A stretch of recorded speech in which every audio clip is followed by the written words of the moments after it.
कोई घर नहीं लेना, ना बेचना है ना खरीदना है। और अगर आप भी घर लेने का, सेल करने का या फिर रेंट करने का प्लान कर रहे हैं ना, तो कल हमारी उस बेसमेंट की फाइनल इंस्पेक्शन है सिटी से। वैसे सही बताऊं, पूरी रेडी होने के बाद मैं भी अब देख रही हूँ आप लोगों के साथ। यार I love this kitchen to be true. इसकी लाइट कहाँ पे है भाई? आई गेस मैं भी रह सकती हूँ यहाँ पे। कि हम लोगों ने कितना खर्चा कर दिया इस ट्रिप पे और कहाँ कहाँ क्या क्या खर्चा किया। ये पूरी शॉपिंग हुई है वहाँ पे $400-500 की। कोई मैं अपने लग्जूरियस हैंड बैग्स ही लेकर आई हूँ वहाँ पे। आप अब क्यों घर देख रहे हो भाई अमित? अब हमारा कोई घर नहीं लेना, ना बेचना है ना खरीदना है।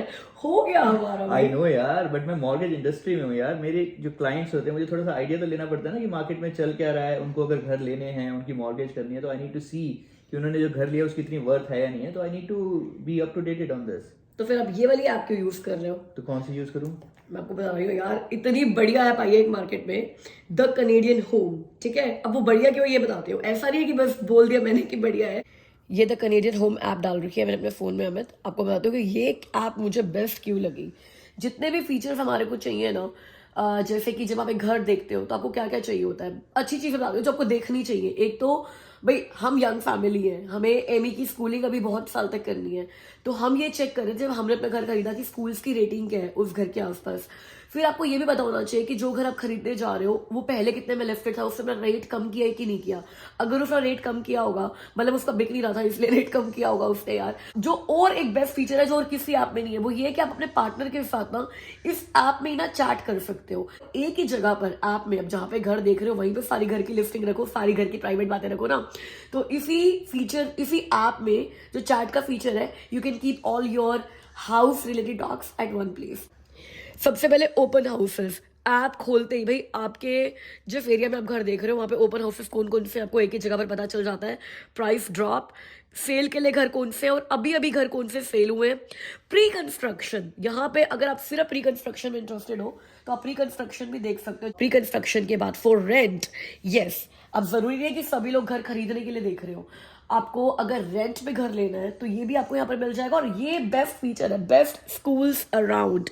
आपको ये पता चल जाएगा कि आपके घर के आसपास के स्कूल्स की रेटिंग कौन सी है और बेस्ट स्कूल कौन से हैं। तो आप उस घर के उस एरिया के आसपास भी स्कूल देख सकते हो। और यहाँ पे है रेंटल इन्वेस्टमेंट। ये चीज़ भी बहुत अच्छा फीचर लगा मुझे कि अगर आप इन्वेस्टमेंट के लिए घर देख रहे हो, रहने के लिए घर है लेकिन अब एक्स्ट्रा कैश पड़ा हुआ है आपके पास, वैसे पड़ा हुआ है क्या तो कौन सी अच्छी प्रॉपर्टीज मार्केट में आई हुई है जो कि कैश फ्लो पॉजिटिव होंगी और आप रेंटल इन्वेस्टमेंट के लिए उनको यूज कर सकते हो। और ये वाला भी फीचर बहुत अच्छा है, नोट सोल्ड फॉर 30 डेज। एक ही जगह पर आपको पता चल जाने वाला है सारे वो घर जो पिछले 30 दिन से लिस्ट है और नहीं बिके। इनको आप सिटी वाइज भी सेग्रीगेट कर सकते हो और मल्टी सिटी भी सर्च कर सकते हो। और ये ऐप का फीचर देखो अमित, सॉरी ये देखो, ये अमित के साथ मैंने चैट कर रखी है इस घर के। तो आपने 2 घर सेव कर लिए, 3 घर सेव कर लिए, 4 घर सेव कर लिए, तो पर हाउस आपकी चैट हिस्ट्री आपके पार्टनर के साथ भी सेव हो जाएगी। And if you want to talk to experts तो आप वो भी कर सकते हो। और अगर मैं इस घर पे जाऊं तो यहाँ पे मैं डिटेल्स पे चेक करके इसकी व्यूइंग भी यहीं पर ही स्केड्यूल कर सकती हूँ। स्कूल्स की रेटिंग भी आ गई, फैक्ट्स, डिटेल्स, रूम्स और ये पूरी डिस्क्रिप्शन, इनफैक्ट लिस्टिंग हिस्ट्री और उनका एस्टिमेट, कनेडियन होम वाले क्या कहते हैं कि ये घर कितने का है, सब कुछ आपको ना एक ही जगह में मिल जाएगा। इनफैक्ट इसके बाद आपकी मॉर्गेज ब्रेकडाउन में मिल जाएगा कि अगर आपको घर मॉर्गेज पे लेना है तो इस वक्त मार्केट में क्या इंटरेस्ट रेट चल रहा है, कितना डाउन पेमेंट करना चाहिए, कितनी आपकी इंस्टॉलमेंट्स बनेंगी। तो ये सारी चीजें, और ये भी नहीं, cash expenditure for home purchase की डाउन पेमेंट कितनी चाहिए, लैंड ट्रांसफर टैक्स कितना लगेगा आपका, टाइटल इंश्योरेंस कितने का आएगा। ये चीज मैंने कहीं नहीं देखी दिया कि आपको लोग ना टाइटल इंश्योरेंस के बारे में बता रहे हैं। आपको पता है ना, घर लेते हुए यहाँ पे कनाडा में आपको टाइटल इंश्योरेंस भी लेना पड़ता है। लॉयर की फीस कितनी लगेगी आपकी, और मॉर्गेज इंश्योरेंस, अगर आप 20% से डाउन कम कर रहे हो तो आप डाउन पेमेंट कम कर रहे हो तो आपको मॉर्गेज इंश्योरेंस लेना पड़ता है। सारी चीजें, मतलब घर खरीदते टाइम सिर्फ घर का पैसा नहीं जाएगा आपकी जेब से, मतलब डाउन पेमेंट नहीं जाएगी, और भी बहुत सारे एक्सपेंसेस होते हैं, वो सारी चीजें भी आपको बता रहे हैं। और उसके बाद मंथली एक्सपेंसेस कितना होगा घर लेने के बाद, कि मॉर्गेज की पेमेंट आपकी हर महीने इतनी जाएगी, प्रॉपर्टी टैक्स आपका हर महीने इतना जाएगा, और यूटिलिटीज इतनी जाएगी, प्रॉपर्टी इंश्योरेंस हर महीने इतना जाएगा। वो सारी चीजें भी आपकी एक ही जगह पर है। तो गाइस, यही सारी चीजें तो हम अपने क्लाइंट्स को भी सजेस्ट करते हैं। यही सारी कैलकुलेशंस तो हम करते हैं। तो मैं सोच रहा हूँ आगे से तो अपने क्लाइंट्स को ना यही ऐप ही सजेस्ट कर दूंगा, इसी ऐप में जाओ, सारी कैलकुलेशंस आपको मिल जाएंगी। और अगर आप भी घर लेने का, सेल करने का या फिर रेंट करने का प्लान कर रहे हैं ना, इस ऐप को डाउनलोड करो, लिंक डिस्क्रिप्शन में है। और डाउनलोड करने के बाद हमें बताना भी कि आपको ये ऐप कैसी लगी। ओके गाइस, जब हमने अपनी साइड वाली बेसमेंट का टूर दिया था ना, तो आप में से बहुत सारे लोगों ने कमेंट किया था कि अपनी दूसरी साइड वाली बेसमेंट तो दिखाई नहीं, तो 2 वीडियो कंटेंट में एक ही वीडियो में दे दी। नहीं, ऐसी कोई बात नहीं है। वो बेसमेंट तब तक रेडी नहीं थी, थोड़ा बहुत काम उसमें चल रहा था। तो कल हमारी उस बेसमेंट की फाइनल इंस्पेक्शन है सिटी से।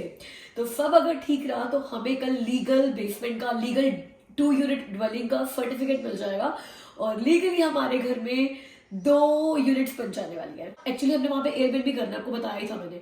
तो पहले मेरा प्लान था कि जब मैं उसको एयरबीएनबी के लिए पूरा रेडी कर लूंगी ना, डेकोरेट कर लूंगी, फर्नीचर लगा दूंगी, तो उसके बाद आपको दिखाऊंगी। बट फिर मुझे लगा कि यार क्यों, ये तो फिर से 2 वीडियो कंटेंट है। हम लोग जो डेली व्लॉगिंग करते हैं ना, अच्छा कहोगे अब डेली व्लॉगिंग नहीं करते तुम लोग, बढ़िया कंटेंट के भूखे होते हैं हम लोग, हमें कंटेंट चाहिए होता है। तो अभी मैं आपको बेसमेंट दिखाने वाली हूँ। जैसे ये इंस्पेक्टर से पहले आप लोग बेसमेंट देख रहे हो, सोचो कितनी इंपॉर्टेंट आप लोगों की। तो उसके बाद हम लोग डिस्कस भी करेंगे एयरबीएनबी के लिए, वो डेकोरेट करने के लिए मेरे दिमाग में क्या चल रहा है, और आप लोग भी मुझे सजेशंस दे सकते हो। तो हम लोगों ने मिल के वो बेसमेंट रेडी करनी है। तो मैं आपको बताऊंगी मेरे क्या आइडियाज है और आप मुझे कमेंट से बताओगे आप लोगों के क्या आइडियाज है। धासू एयरबीएनबी बनाना है उसको हमने, ताकि लोग लाइन अप करें उसमें आने के लिए। और देखो यही सारे लोग मेरे चैनल को भी सब्सक्राइब करेंगे, बिकॉज सबको मैं बोलने वाली हूँ ही अगर आप मेरे चैनल को सब्सक्राइब करके आओगे ना, तो आपको मैं डिस्काउंट देने वाली हूँ। मार्केटिंग गिमिक, एयरबीएनबी भी चलेगा और चैनल भी चलेगा, ठीक है। तो अब चलते हैं, आपको मैं बेसमेंट का टूर देती हूँ। रात हो गई है बिकॉज मेरे को अमित चाहिए थे शूट करने के लिए। मैं फ्रंट कैमरा पे शूट नहीं करना चाहती हूँ। अमित आपको पता ही है रात को 9 बजे से पहले तो आते ही नहीं है घर पे। अच्छा एक बात बताती हूँ, इस बेसमेंट की जो एंट्रेंस है ना, हमारे घर से है ही नहीं, nothing to do with our home. उस बेसमेंट की एंट्रेंस है हमारे घर की साइड से, तो हमें घर के पूरे बाहर ही जाना पड़ेगा जाने के लिए, या तो यार पीछे से भी जा सकते हैं, पीछे से भी है और घर के बिल्कुल बाहर से है। बट जो बेसमेंट में रहने वाले लोग होंगे ना, उनका किसी भी तरीके से हमारे घर का कोई एक्सेस नहीं है। अच्छी बात है ना, मतलब सिर्फ मेरी चिटचिट फैमिली थोड़ी रहने के लिए आने वाली है, कोई भी आ जाएगा।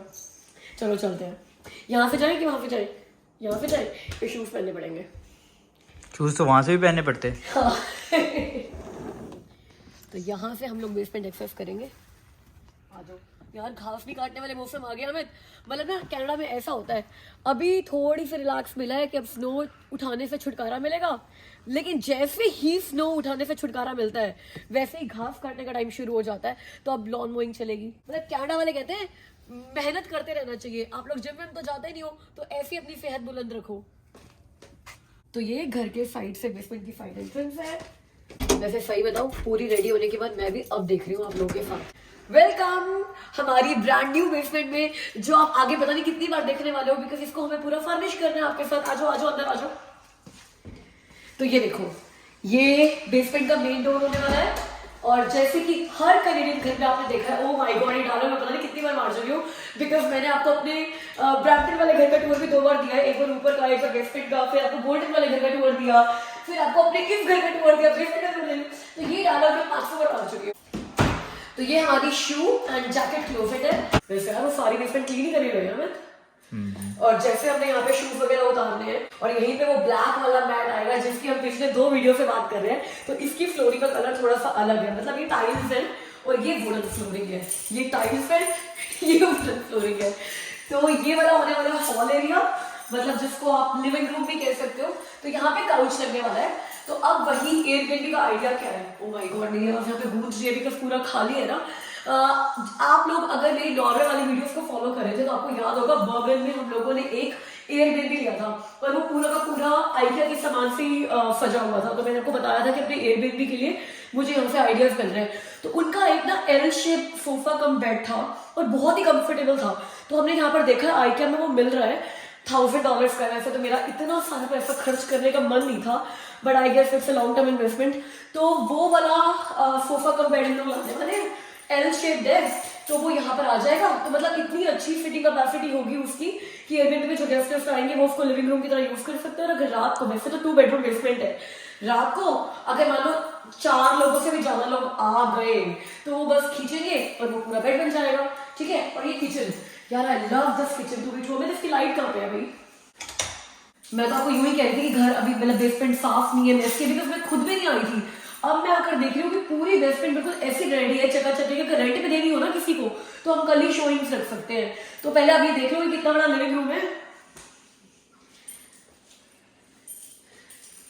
उसके बाद ये किचन, ओह माय गॉड, ये मतलब आपको मेरे बोल्टन वाले घर की याद आ रही है ये किचन को देखकर, क्योंकि वहां पर भी ये सारी व्हाइट कैबिनेट्स थी और आपको पता है कि मुझे वो पसंद थी किचन, तो उसके हिसाब से मैंने यहाँ पर पूरी व्हाइट कैबिनेट्स रखवाई है। और ब्लू तो मैंने इसलिए भी नहीं रखवाई थी कि ऊपर सफाइयां कर करके मैं पागल हो जाती हूँ, रोड साफ करना पड़ता है, तो I wanted a low maintenance colour here, तो व्हाइट इतना गंदा पता नहीं चलेगा।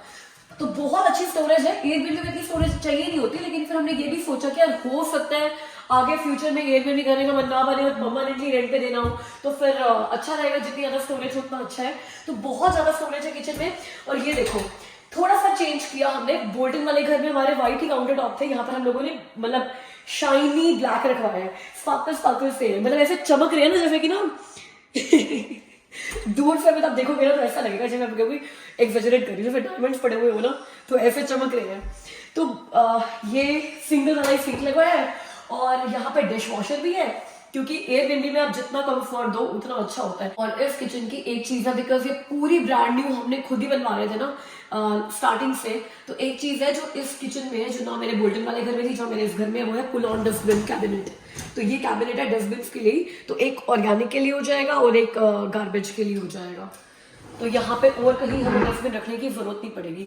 ये मेरा ऊपर वाला गैस, क्योंकि आपको पता है ऊपर हमने गैस नया ले लिया था, तो यही रीजन था कि ऊपर वाला गैस यहाँ आ जाएगा, बाकी इसकी क्लीनिंग अभी बाकी है। और ये हमारा बोल्टन वाला फ्रिज है, बिकॉज जब हमने बोल्टन वाला घर सेल किया था ना तो हमने उसके सारे अप्लायंसेस नए लगवाए थे, तो वो सारे अप्लायंसेस पड़े थे हमारे पास, तो ये वो वाला फ्रिज है, इनकी क्लीनिंग बाकी है। बट डिश वॉशर नया है, आपके साथ ही लेकर आए थे। तो ये वाला एरिया है जहाँ पे हमारे बेडरूम्स हैं। ये एक छोटा सा हमने लिनन क्लोजेट बनाया है जहाँ पे सारे टॉवल्स और बेडशीट्स ये सब कुछ मैं स्टोर करके रखने वाली हूँ। और ये लॉन्ड्री है, ये भी आपके साथ लेकर आए थे। इसका बस एक चक्कर रह गया, अब इतने अच्छे से ना मेजरमेंट नहीं ली, वो लेकर भी आए थे मेजरमेंट फिर भी नहीं देखा। मतलब प्लान ये था कि इसको पूरा अंदर ही रखना है और यहाँ पे डोर लगना है, बट जब ये लगी ना लॉन्ड्री तो ये इतनी बाहर तक आ गई कि डोर लगने का स्कोप खत्म हो गया, and I am not liking it. ये एक चीज है जो मुझे अच्छी नहीं लग रही है, बट फिर इसका ऑप्शन पता क्या था, इसको वापस करने जाओ उठा के खुद, उन लोगों ने डिलीवर की थी ये, बट अब जब रिटर्न करिए तो आप लेकर जाओगे, इतनी बड़ी वॉशिंग मशीन यार कैसे लेकर जाएंगे, तो उन्होंने कहा छठो जी चल रहा है तो चलने दो। ये बेडरूम नंबर 1 है और यहाँ पे ये एग्रेस विंडो भी है, तो अगर भगवान ना करे कोई इमरजेंसी हो जाए तो ये विंडो खोल के बंदा यहाँ से कूद के बाहर जा सकता है, इसीलिए इसकी और कोई इमरजेंसी एग्जिट नहीं है कि मतलब हमारे घर से कोई आना जाना नहीं है, कुछ नहीं है, बिकॉज ये बेसमेंट सेल्फ सस्टेन्ड है। अपने इमरजेंसी एग्जिट से अपनी एग्रेस विंडो है, अपना वॉशरूम, अपनी लॉन्ड्री, सब कुछ अपना है, हमारे से कोई लेना नहीं है। और ये फुल क्लोजेट है, वो भी मिरर वाली, तो मुझे मिरर लगाने की ज़्यादा जरूरत नहीं पड़ेगी। दोनों ही रूम्स में शायद ऐसी है, पता नहीं इस रूम में कैसे, मैं देखी नहीं, तभी अच्छा खासा स्टोरेज है। हमारे ब्रैम्पटन वाले घर में इतनी साइज की मास्टर बेडरूम में क्लोजेट थी है ना, जिसमें हम दोनों के कपड़े थे और आज इतनी बड़ी क्लोजेट में भी नहीं आते हैं। ये मेरे ख्याल से मास्टर बेडरूम होने वाला है, लेकिन इसकी क्लोजेट छोटी है, इसमें भी एक एग्रेस विंडो है। ये छोटी क्लोजेट इसलिए बनी है क्योंकि यहाँ पे इलेक्ट्रिक पैनल भी है, तो ये हमारे मेन हाउस का पैनल है और ये बेसमेंट का पैनल है, तो इसीलिए मैं यहाँ पर क्लोजेट छोटी रखनी पड़ी। मगर अच्छी बात है क्या, यहाँ पर सूटकेस वगैरह रख सकते हो अपने, क्योंकि जो भी यहाँ पर आता है नॉट अलाउड। अच्छा हमें बताना मत किसी को, ठीक है? रख सकते सेफ्टी, किसी को बताना मत, मगर 1-2 रख सकते हो। उन्हीं को तो नहीं बताना, हमें बताओ तो ठीक है। और अब वॉशरूम, अब मैं अमित को अच्छे से मौका दूंगी वॉशरूम कवर करने का, बिकॉज किसी ने मुझे बोला था कि आपने अपने हिस्से का वॉशरूम अच्छे से दिखाया नहीं। वो इसलिए दिखाया कि वो उस टाइम रेडी नहीं था, ठीक है? तो दोबारा दिखा देंगे यार, मतलब हम लोग तो रोज आते हैं, दिखा देंगे। इसमें हम लोगों ने वैनिटी चेंज नहीं करवाई जो हमारे पहले वाले बेसमेंट में थी, मतलब जब ये बेसमेंट हमारा हॉल रूम था उसमें वॉशरूम था, वही वाली रखी है। हमने कहा पैसा बचाते हैं यार, इसको वेस्ट थोड़ी करना है, बट ये सारा कुछ नया है बिकॉज उसमें शावर एरिया नहीं बना हुआ था। 2 बिग विंडोज है, 2 स्मॉल विंडोज है, लाइट की कोई चक्कर कोई पंगा होने नहीं वाला है। ये वाला गेट भी बड़ा है, ओपन है, आई गेस मैं भी रह सकती हूँ यहाँ पे। तुम हमेशा यही करती हो जब भी कोई बेसमेंट बनाते हैं ना। पता नहीं क्यों लोग कहते हैं बेसमेंट डिप्रेसिंग है, बट मुझे ना बेसमेंट से प्यार है। मेरे को ना बेस्ट फ्रेंड बहुत कोजी लगती है, मतलब ऐसा नहीं कि भगवान कहे कि तेरे मुंह पे आज सरस्वती बैठ गई है और हमने सुन लिया और जा तू बेस्ट फ्रेंड में ही रहे, क्योंकि अमित नहीं रहना चाहते, एमी बिल्कुल नहीं रहना चाहती है। बट अगर मुझे मौका मिले बेस्ट फ्रेंड में रहने का कि यार मैं ऊपर वाला एयरबिन दे दूं और बहुत सारे डॉलर्स आ जाए, उससे $5-7 महीने के आ जाए, I would be happy living in here. मेरे को कोई इशू नहीं है, क्योंकि इससे 5-7 नहीं आएंगे ना। मैं सोच लो, सोच लिया? तो हम नीचे आ रहे हैं। नहीं, हम ऊपर ही रह रहे हैं।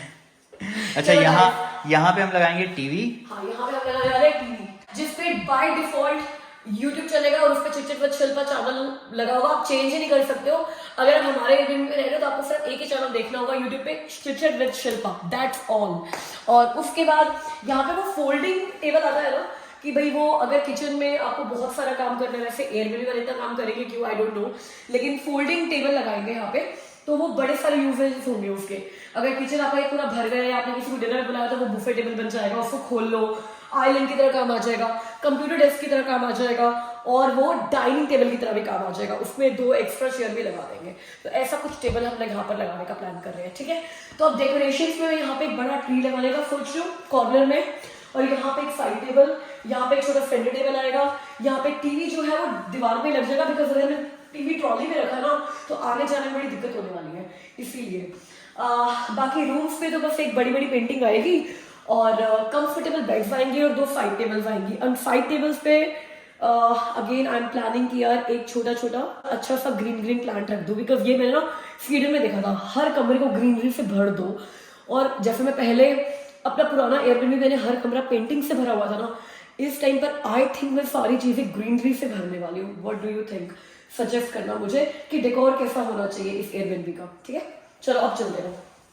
तो गाइस, हमें बहुत सारे लोगों ने पूछा था हमारी ट्रिप के बाद कि हम लोगों ने कितना खर्चा कर दिया इस ट्रिप पे और कहाँ कहाँ क्या क्या खर्चा किया, कि मतलब ईट आउट्स पे कितना किया और ट्रेन टिकट्स पे, फ्लाइट टिकट्स पे कितना किया। तो अमित को मैंने बोला था डिटेल्ड ब्रेकडाउन बनाने के लिए, डिटेल्ड ब्रेकडाउन, लेकिन क्विक वाला ब्रेकडाउन। अगर आप भी प्लान कर रहे हो ना नॉर्डिक कंट्रीज में जाने का, तो मैं आपको बता देता हूँ हमारा कितना खर्चा हुआ था, आपको भी थोड़ा आइडिया लग जाएगा। हम गए थे वहां पर 13 डेज के लिए, जिसमें से 6 डेज तो हम अपने फ्रेंड्स के पास रुके थे डेनमार्क में। तो थोड़ा सा हमारा खर्चा जो था ना, जो मैं बताऊंगा आपका, हो सकता है उससे थोड़ा सा ज्यादा हो, फिर भी चलो एक आइडिया दे देता हूँ। तो इन टोटल हमने 3 कंट्रीज कवर करी थी, डेनमार्क, स्वीडन एंड नॉर्वे।